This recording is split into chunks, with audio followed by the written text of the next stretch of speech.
Hello friend, स्वागत है आपका अपने चैनल लास्ट क्लास में। आज के इस वीडियो में हिंदी के 50 ऑब्जेक्टिव प्रश्न बताएंगे। ये जो 50 ऑब्जेक्टिव प्रश्न है ये आपके फाइनल बोर्ड परीक्षा के लिए काफ़ी महत्वपूर्ण है, तो एक भी प्रश्न आप लोग इसकी मत कीजिएगा। वीडियो को प्लीज़ आप लोग शुरू से लेके अंत तक देखिएगा और इसका पीडीएफ हम बिल्कुल फ्री में देंगे और लास्ट में हम आपको बताएंगे कि इसका पीडीएफ आपको कहाँ से डाउनलोड करना है। तो आइए शुरू करते हैं पहले नंबर प्रश्न से। तो पहला नंबर प्रश्न है कि अविन्यो कहाँ स्थित है। ए ऑप्शन है इटली में, बी ऑप्शन है जर्मनी में, सी ऑप्शन है फ्रांस में, डी ऑप्शन है ईरान में। तो यहाँ पे आपको बताना है कि अविन्यो कहाँ स्थित है।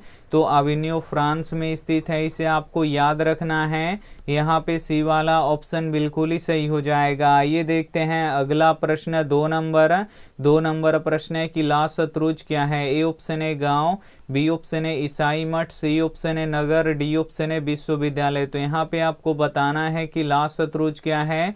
तो ला शत्रुज एक ईसाई मठ है, इसे आपको याद रखना है।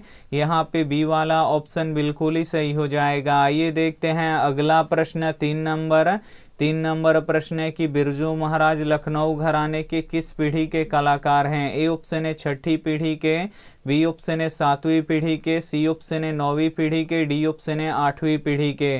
तो यहाँ पे आपको बताना है कि बिरजू महाराज लखनऊ घराने के किस पीढ़ी के कलाकार हैं। तो सातवीं पीढ़ी के कलाकार हैं, इसे आपको याद रखना है। यहाँ पे बी वाला ऑप्शन बिल्कुल ही सही हो जाएगा। ये देखते हैं अगला प्रश्न चार नंबर प्रश्न है कि ढाते विश्वास कहानी के मुख्य पात्र कौन है। ए ऑप्शन है लक्ष्मी, बी ऑप्शन है सीता, सी ऑप्शन है मंगू, डी ऑप्शन है मंगमा। यहाँ पे आपको बताना है कि ढाते विश्वास कहानी के मुख्य पात्र कौन है। तो लक्ष्मी है, इसे आपको याद रखना है। यहाँ पे ए वाला ऑप्शन बिल्कुल ही सही हो जाएगा। ये देखते हैं अगला प्रश्न पाँच नंबर प्रश्न है कि बार बार विश्वास करके कौन ठगा जा चुका था। ए ऑप्शन है इंसान, बी ऑप्शन है बेईमान, सी ऑप्शन है हैवान, डी ऑप्शन है इनमें से सभी। तो यहाँ पे आपको बताना है कि बार बार विश्वास करके कौन ठगा जा चुका था।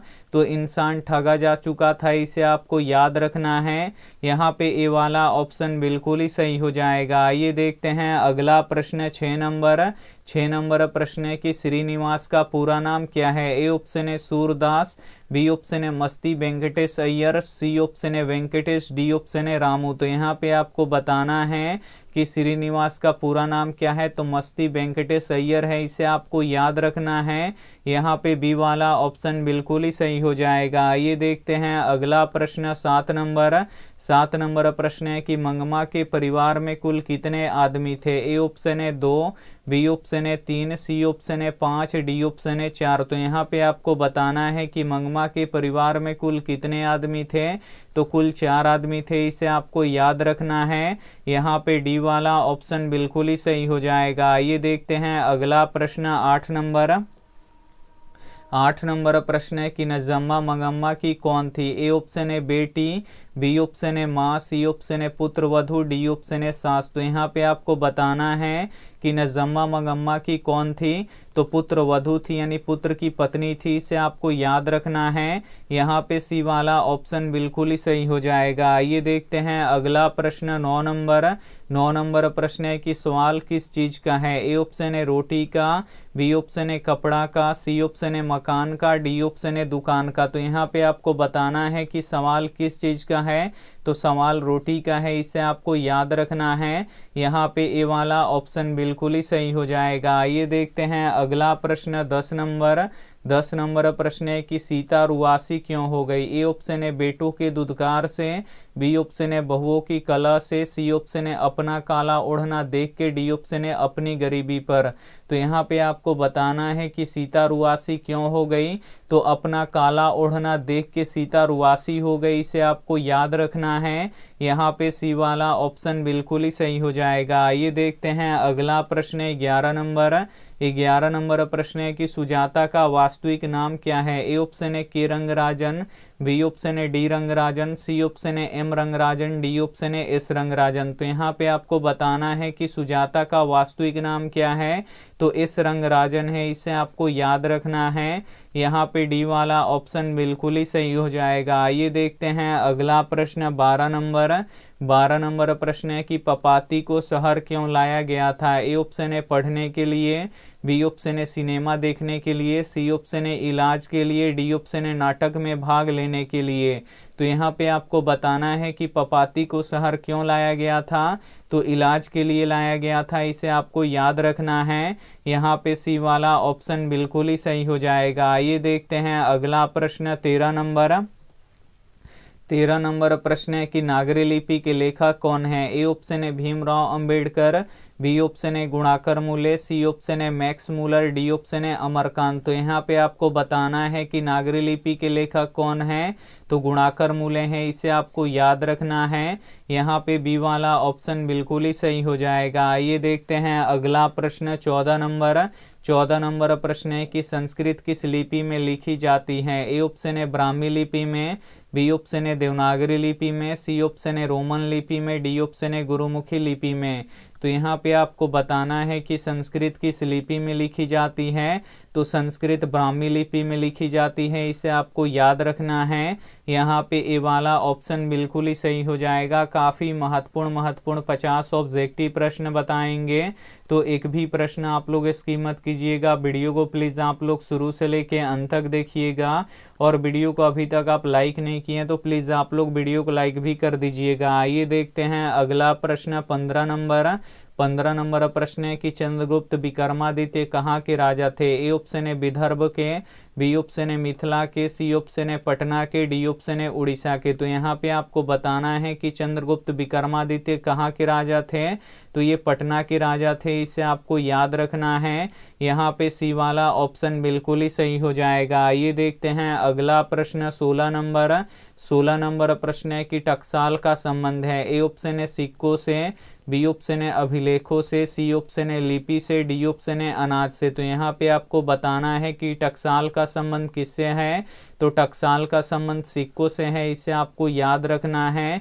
यहाँ पे ए वाला ऑप्शन बिल्कुल ही सही हो जाएगा। ये देखते हैं अगला प्रश्न 17 नंबर प्रश्न है कि किस बादशाह ने सीता और राम की आकृति वाले सिक्के चलाए थे। ए ऑप्शन है अकबर ने, बी ऑप्शन है शेर शाह ने, सी ऑप्शन है शाहजहां ने, डी ऑप्शन है जहांगीर ने। तो यहाँ पे आपको बताना है कि किस बादशाह ने राम सीता की आकृति वाले सिक्के चलाए थे, तो अकबर ने चलाए थे, इसे आपको याद रखना है।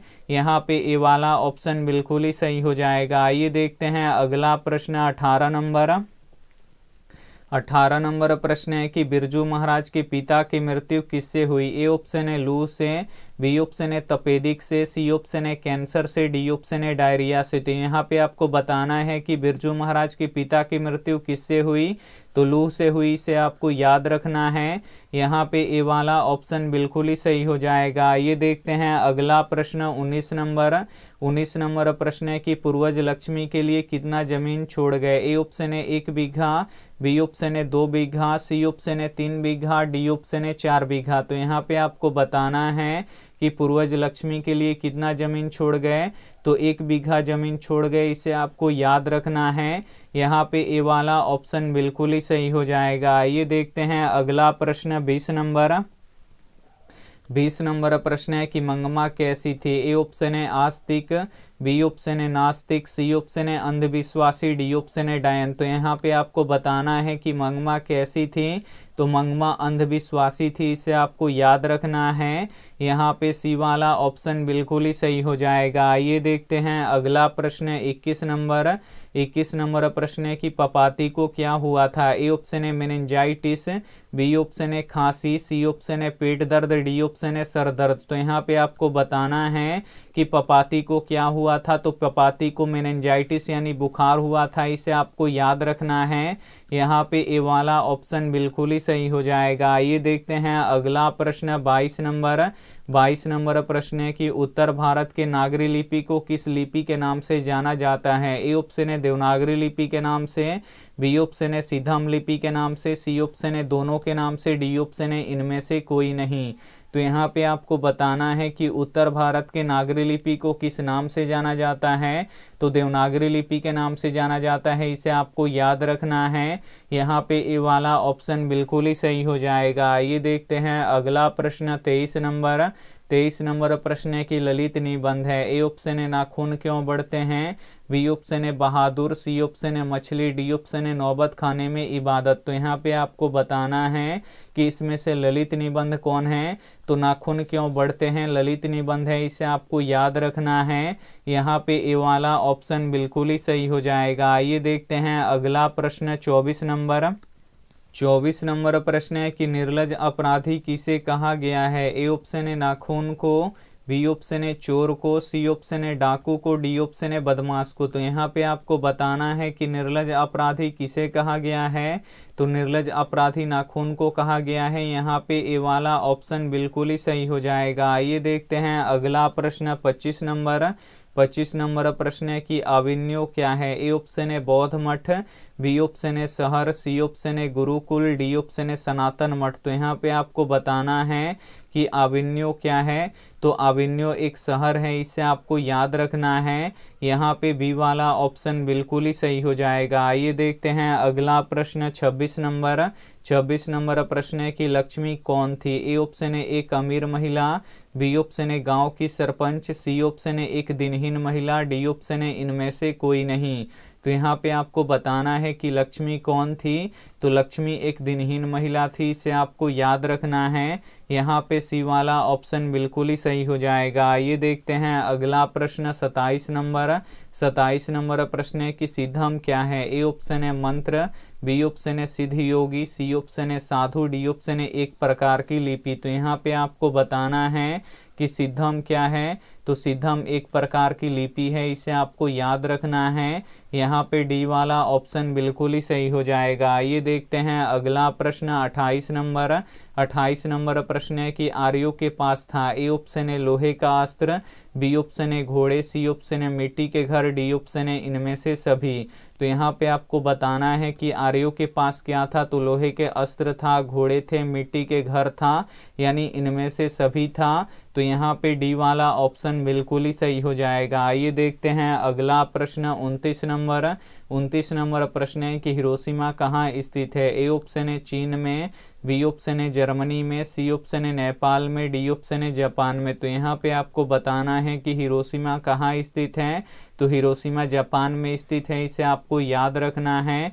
यहाँ पे डी वाला ऑप्शन बिल्कुल ही सही हो जाएगा। आइए देखते हैं अगला प्रश्न 30 नंबर प्रश्न है कि दधीची की हड्डी से क्या बना था। ए ऑप्शन है तलवार, बी ऑप्शन है त्रिशूल, सी ऑप्शन है इंद्र का वज्र, डी ऑप्शन है कुछ भी नहीं। तो यहाँ पे आपको बताना है कि दधीची की हड्डी से क्या बना था।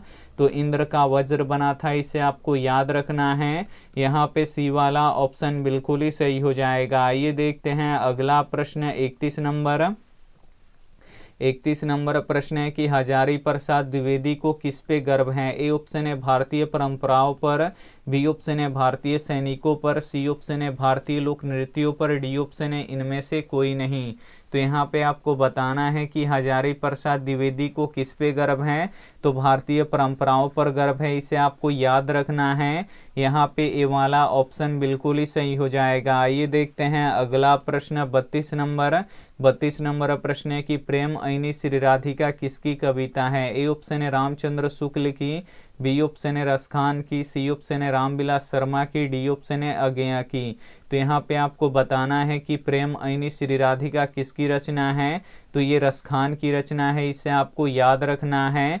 यहाँ पे बी वाला ऑप्शन बिल्कुल ही सही हो जाएगा। ये देखते हैं अगला प्रश्न 33 नंबर प्रश्न है कि कुंजन का अर्थ क्या होता है। ए ऑप्शन है घर, बी ऑप्शन है बगीचा, सी ऑप्शन है शहर, डी ऑप्शन है देश। तो यहाँ पे आपको बताना है कि कुंजन का अर्थ क्या होता है। तो कुंजन का अर्थ बगीचा होता है, इसे आपको याद रखना है।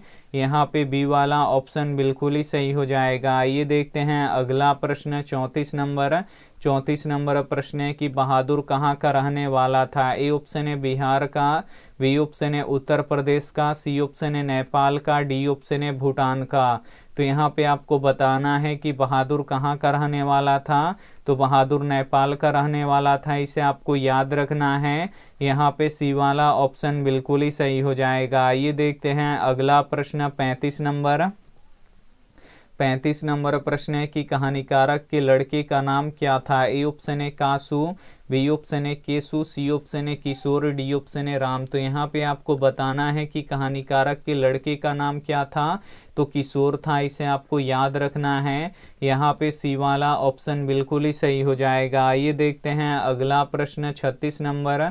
36 नंबर प्रश्न है कि रिश्तेदार की पत्नी के कितने रुपए खो गए थे। ए ऑप्शन है 10 रुपए, बी ऑप्शन है 15 रुपए, सी ऑप्शन है 11 रुपये, डी ऑप्शन है 20 रुपया। तो यहाँ पे आपको बताना है कि रिश्तेदार की पत्नी के कितने रुपए खो गए।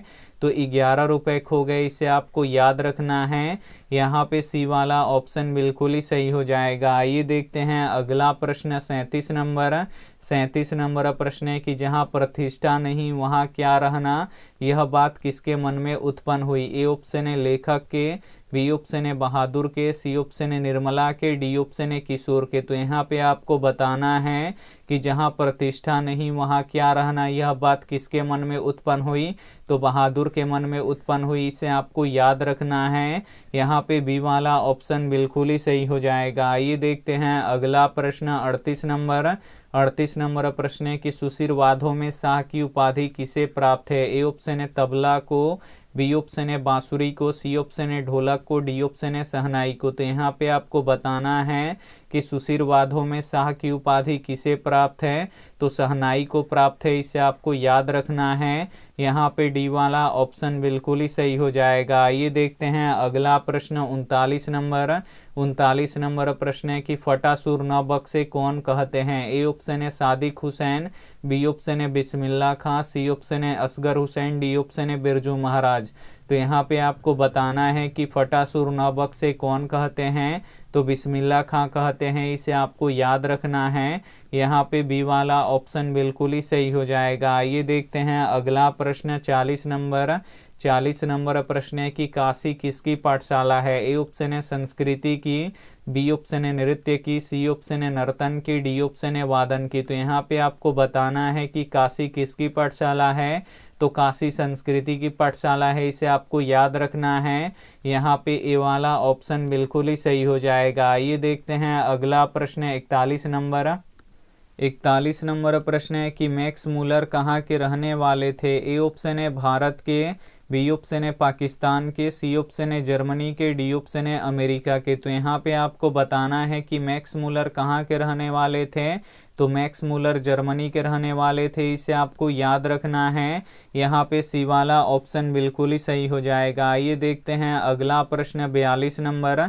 42 नंबर प्रश्न है कि सच्चा भारत कहाँ बसता है। ए ऑप्शन है शहरों में, बी ऑप्शन है महानगरों में, सी ऑप्शन है गाँव में, डी ऑप्शन है सरायों में। तो यहाँ पे आपको बताना है कि सच्चा भारत कहाँ बसता है। तो सच्चा भारत गांव में बसता है, इसे आपको याद रखना है। यहाँ पे सी वाला ऑप्शन बिल्कुल ही सही हो जाएगा। ये देखते हैं अगला प्रश्न 43 नंबर।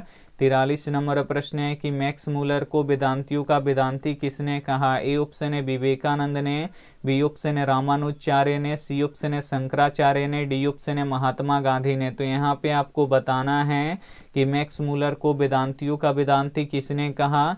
तो विवेकानंद ने कहा, इसे आपको याद रखना है। यहाँ पे ए वाला ऑप्शन बिल्कुल ही सही हो जाएगा। ये देखते हैं अगला प्रश्न 44 नंबर। 44 नंबर प्रश्न है कि पपाती किस पर लेटी थी। ए ऑप्शन है चौकी पर, बी ऑप्शन है स्ट्रेचर पर, सी ऑप्शन है खटिया पर, डी ऑप्शन है पलंग पर। तो यहाँ पे आपको बताना है कि पपाती किस पर लेटी थी। तो पपाती स्ट्रेचर पर लेटी थी, इसे आपको याद रखना है। यहाँ पे बी वाला ऑप्शन बिल्कुल ही सही हो जाएगा। ये देखते हैं अगला प्रश्न 45 नंबर। 45 नंबर प्रश्न है कि रसखान ने चितचोर किसे कहा है। ए ऑप्शन है कृष्ण जी को, बी ऑप्शन है इंद्र जी को, सी ऑप्शन है शिव जी को, डी ऑप्शन है गणेश जी को। तो यहाँ पे आपको बताना है कि रसखान ने चितचोर किसे कहा है, तो श्री कृष्ण जी को कहा है। इसे आपको याद रखना है। यहाँ पे ए वाला ऑप्शन बिल्कुल ही सही हो जाएगा। आइए देखते हैं अगला प्रश्न 46 नंबर प्रश्न है कि बहादुर कौन था। ए ऑप्शन है कहानीकारक के मित्र, बी ऑप्शन है कहानीकारक के चपरासी, सी ऑप्शन है कहानीकारक के बेटा, डी ऑप्शन है कहानीकारक के नौकर। तो यहाँ पे आपको बताना है कि बहादुर कौन था, तो बहादुर कहानीकारक का नौकर था। इसे आपको याद रखना है। यहाँ पे डी वाला ऑप्शन बिल्कुल ही सही हो जाएगा। आइए देखते हैं अगला प्रश्न 47 नंबर प्रश्न है कि दारिश क्या है। ए ऑप्शन है सोने के सिक्के, बी ऑप्शन है चांदी के सिक्के, सी ऑप्शन है पीतल के सिक्के, डी ऑप्शन है लोहे के सिक्के। तो यहाँ पे आपको बताना है कि दारिश क्या है, तो दारिश सोने के सिक्के हैं। इसे आपको याद रखना है। यहाँ पे ए वाला ऑप्शन बिल्कुल ही सही हो जाएगा। आइए देखते हैं अगला प्रश्न 48 नंबर प्रश्न है कि मुंडा किस देश की जाति है। ए ऑप्शन है चीन की, बी ऑप्शन है भारत की, सी ऑप्शन है मंगोल की, डी ऑप्शन है मुल्तान की। तो यहाँ पे आपको बताना है कि मुंडा किस देश की जाति है, तो मुंडा भारत की जाति है। इसे आपको याद रखना है। यहाँ पे बी वाला ऑप्शन बिल्कुल ही सही हो जाएगा। आइए देखते हैं अगला प्रश्न 49 नंबर प्रश्न है कि ऐनी का अर्थ क्या होता है। ए ऑप्शन है करोड़ों, बी ऑप्शन है खजाना, सी ऑप्शन है तालाब, डी ऑप्शन है आंख। तो यहाँ पे आपको बताना है कि ऐनी का अर्थ क्या होता है, तो ऐनी का अर्थ खजाना होता है। इसे आपको याद रखना है। यहाँ पे बी वाला ऑप्शन बिल्कुल ही सही हो जाएगा। आइए देखते हैं अंतिम प्रश्न 50 नंबर प्रश्न है कि प्रत्येक वर्ष अभिनयों में कैसा समारोह आयोजन होता था। ए ऑप्शन है रंग समारोह, बी ऑप्शन है धार्मिक समारोह, सी ऑप्शन है विश्व कप, डी ऑप्शन है राष्ट्रमंडल खेल। तो यहाँ पे आपको बताना है कि प्रत्येक वर्ष अभिनयों में कैसा समारोह का आयोजन होता था, तो रंग समारोह का आयोजन होता था। यहाँ पे ए वाला ऑप्शन बिल्कुल ही सही हो जाएगा। यहाँ पे 50 काफ़ी महत्वपूर्ण ऑब्जेक्टिव प्रश्न हम आपको बता चुके हैं और इसमें से बहुत सारे प्रश्न आपके फाइनल बोर्ड परीक्षा में आने वाले हैं। और ये रहा आपके लिए होमवर्क प्रश्न। इसका जवाब आपको कमेंट बॉक्स में देना है कि निर्वंश विद्या का संबंध किससे है। ए ऑप्शन है प्राणी विज्ञान से, बी ऑप्शन है वनस्पति विज्ञान से, सी ऑप्शन है अंतरिक्ष विज्ञान से, डी ऑप्शन है मानव विज्ञान से। तो इसमें से जो भी ऑप्शन आपको सही लगे वो आप हमें कमेंट करके ज़रूर बताइएगा। अब हम बताएंगे कि इसका पीडीएफ आपको कहाँ से डाउनलोड करना है। तो सभी के फ़ोन में होता है क्रोम, तो उस क्रोम को आपको क्या करना है, ओपन कर लेना है। अब इसके सर्च बॉक्स में आपको लिखना है आस्क क्लास। तो हम यहाँ पे हैं ASK फिर CLASS। यहाँ पे आपको आस्क क्लास लिख के सर्च कर देना है। जैसे ही आप लोग सर्च कीजिएगा यहाँ पे देखिए लिखा हुआ आ जाएगा आस्क क्लास, तो इसी पे आपको क्लिक करना है। और जैसे ही आप लोग क्लिक कीजिएगा आप हमारे ऑफिशियल वेबसाइट पे आ जाइएगा। यहाँ से आप लोग ऑनलाइन टेस्ट लगा सकते हैं, तो आप लोग यहाँ पे टेस्ट जरूर दीजिए। यहाँ पे देखिए सबसे ऊपर वाले पे आपको क्लिक करना है और यहाँ पे जैसे ही क्लिक कीजिएगा थोड़ा सा समय लगेगा, फिर एक पेज ओपन होगा और थोड़ा सा यहाँ पे देखिए पेज ओपन हो गया और थोड़ा सा आपको नीचे आना है। यहाँ पे हम नीचे करके यहाँ पे दिखा देते हैं। यहाँ पे देखिए सभी विषयों का लाइव टेस्ट चल रहा है और थोड़ा सा यहाँ पे आपको नीचे आना है। तो यहाँ पे देखिए यहाँ पे लिखा हुआ है स्टार्ट, तो इस स्टार्ट पे आपको क्लिक करना है और यहाँ पे आपको अपना नाम डालना है। तो यहाँ पे हम यहाँ पे नाम डाल देते हैं, कोई एक नाम डाल देते हैं, आप लोग अपना नाम डालिएगा। और यहाँ पे आपको क्या करना है, स्टार्ट करना है। और यहाँ पे अगर आप लोग सही आंसर लगाइएगा तो ये ग्रीन हो जाएगा। यहाँ पे देखिए अगर आप लोग गलत आंसर दीजिएगा, यहाँ पे देखिए अगर हम गलत ऑप्शन देंगे तो यहाँ पे देखिए सही आंसर भी बताएगा और यहाँ पे जो आप गलत किए हैं वो भी रेड हो जाएगा। तो ऐसे आप लोग टेस्ट दे सकते हैं और उसके बाद यहाँ से आप लोग पीडीएफ डाउनलोड कर सकते हैं। यहाँ पे लिखा हुआ है डाउनलोड पीडीएफ, तो इस पर आपको क्लिक करना है। जैसे ही आप लोग क्लिक कीजिएगा पीडीएफ यहाँ पे खुल जाएगा और बहुत सारा पीडीएफ हम यहाँ पे आप लोग देख सकते हैं। ये सभी पीडीएफ हैं और बहुत सारा सब्जेक्टिव ऑब्जेक्टिव का पीडीएफ हम यहाँ पे अपलोड कर चुके हैं। और इसका पीडीएफ जैसे ही क्लास खत्म हो जाएगा उसके 2 मिनट के बाद हम अपलोड कर देंगे, तो आप लोग डाउनलोड कर लीजिएगा। अगर आपको कोई भी न्यूज़ पढ़ना है या यहाँ पे क्वेश्चन बैंक पढ़ना है तो यहाँ से आप लोग क्वेश्चन बैंक पढ़ सकते हैं और यहाँ पे 10th का ऑब्जेक्टिव सब्जेक्टिव पढ़ सकते हैं और यहाँ से मॉडल पेपर पढ़ सकते हैं और यहाँ पे देखिए अगर कोई भी अगर आपको यहाँ पे डमी रजिस्ट्रेशन कार्ड डाउनलोड करना है तो यहाँ पे आप लोग डाउनलोड कर सकते हैं। उसके बाद यहाँ पे देखिए बिहार बोर्ड का रिजल्ट कब आएगा, यहाँ पे जो भी लेटेस्ट न्यूज होता है वो हम यहाँ पे लिखते हैं, तो यहाँ से आप लोग पढ़ सकते हैं news. Thank you for watching, मिलते हैं अगले वीडियो में, तब तक अपना ध्यान रखिए, मन लगा के पढ़ाई कीजिए। Take care and bye.